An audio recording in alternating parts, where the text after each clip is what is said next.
حضرت حلیمہ رضی اللہ تعالی عنہا اور ان کا خاندان قدم قدم پر اللہ تعالیٰ کے آخری نبی صلی اللہ علیہ وآلہ وسلم کی برکتوں کو دیکھتا رہا، ان سے خوب فیض پاتا رہا اور اپنا مقدر سنوارتا رہا۔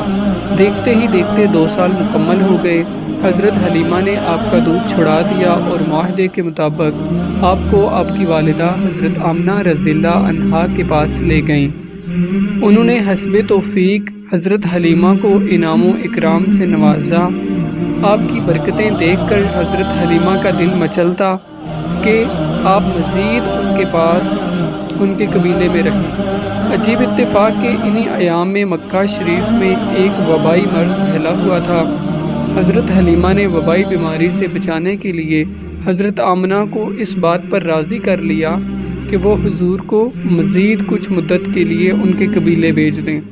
یوں حضرت حلیمہ کی دلی مراد پوری ہوئی اور ایک بار پھر بی بی آمنہ کے چاند سے ان کا آنگن روشن ہو گیا اور اللہ کے آخری نبی علیہ السلام کے برکت والے وجود کی بدولت ان کا مکان دوبارہ رحمتوں سے اور برکتوں سے منور ہو گیا۔ آپ تقریباً 4 سال تک قبیلہ بنو سعد میں برکتیں لٹاتے رہے۔ وہاں آپ نے اپنے رضائی بہن بھائیوں کے ساتھ بکریاں بھی چرائیں۔ بکریاں چراگاہوں میں لے جا کر ان کی دیکھ بھال کرنا یہ تقریباً تمام انبیاء کرام علیہم السلام کی سنت ہے۔ آپ نے اپنے عمل سے بچپن ہی میں اپنی ایک خصلت نبوت کا اظہار فرما دیا۔ قبیلہ بنو سعد میں جب پہلا شک صدر ہوا، اس سے گھبرا کر حضرت حلیمہ آپ کو بی بی آمنہ کے پاس لائیں اور ان کے سپرد کر دیا۔ اس کے بعد آپ اپنی والدہ پاک کی گود میں پرورش پانے لگے۔ اللہ کے آخری نبی صلی اللہ علیہ وآلہ وسلم کی عمر مبارک جب 6 سال ہو گئی تو آپ کی والدہ ماجدہ آپ کو ساتھ لے کر مدینہ شریف میں آپ کے والد کے ننیال سے ملانے گئیں۔ اس سفر میں بی بی ام ایمن بھی ساتھ تھیں۔ بی بی ام ایمن آپ کے والد کی کنیز تھیں۔ واپسی پر ابوا کے مقام پر آپ کی والدہ کا انتقال ہو گیا اور وہیں تدفین ہوئی۔ باپ کا سایہ پہلے اٹھ چکا تھا اور اب ماں کی آغوش شفقت و محبت بھی چھوٹ گئی۔ حضرت ام ایمن نے آپ کے آنسو پونچھے، آپ کو تسلی دی اور واپس مکہ شریف لا کر آپ کے دادا حضرت عبد المطلب کے سپرد کر دیا۔ والدین کے وصال کے بعد آپ کی پرورش آپ کے دادا جان کے یہاں ہوئی۔ ان کا نام عبد المطلب رضی اللہ عنہ ہے۔ یہ مکہ کے سردار تھے، آپ سے بڑی محبت کرتے، ہر وقت انہیں اپنے ساتھ رکھتے، جب کہیں بیٹھتے تو آپ اپنے ساتھ بٹھاتے، کھانا اپنے ساتھ کھلاتے، رات کو اپنے پہلو میں سلاتے۔ صحن کعبہ میں ان کے بیٹھنے کے لیے ایک تخت رکھا جاتا، کسی بڑے سے بڑے آدمی کی مجال نہ تھی کہ اس پر قدم رکھتا، لیکن جب اللہ کے آخری نبی صلی اللہ علیہ وآلہ وسلم تشریف لاتے تو بلا جھجک اپنے دادا جان کی جگہ پر بیٹھنے کے لیے آگے بڑھ جاتے۔ جب آپ کی عمر مبارک 8 سال کی ہوئی تو ان کا وصال بھی ہو گیا۔ پھر آپ کی پرورش آپ کے چچا ابو طالب کے یہاں ہوئی۔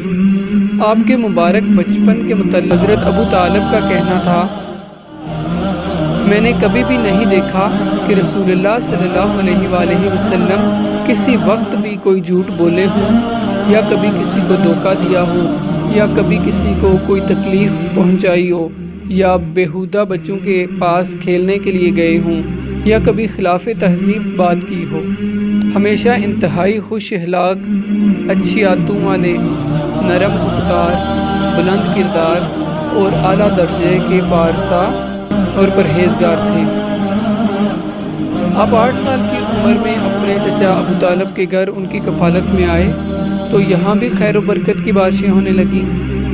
یہ اپنے بچوں سے زیادہ آپ سے پیار کرتے، اپنی نگاہوں سے دور نہ ہونے دیتے۔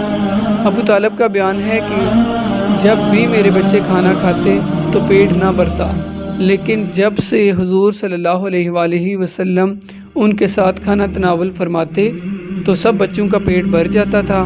اس لیے جب بھی میں اپنے بچوں کو کھانا دینا چاہتا تو کہتا، رک جاؤ میرے بیٹے، محمد صلی اللہ علیہ وآلہ وسلم کو آنے دو، پھر کھانا شروع کرنا۔ اسی طرح جب بھی بچوں کو دودھ پلانا ہوتا تو آپ کو پہلے پلایا جاتا، پھر بچوں کو دیا جاتا۔ اگر اس کے بیٹوں میں سے پہلے کوئی پی لیتا تو سارا برتن اکیلا ہی ختم کر دیتا۔